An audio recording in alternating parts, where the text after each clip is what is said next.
Welcome to Coloring Stars. Hello, little artists.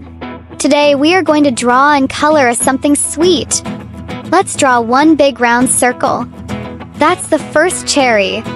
Now draw another round circle next to it. That's the second cherry. Wow, they look like best friends. Let's draw the stems.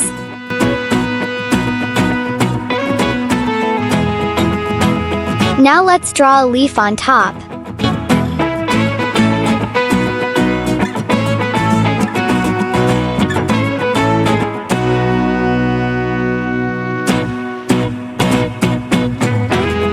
Color both cherries red. Cherries are juicy and yummy. We eat cherries because they are sweet and healthy.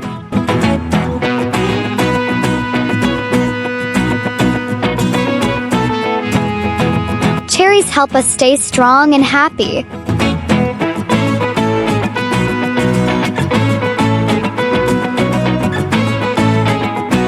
Green.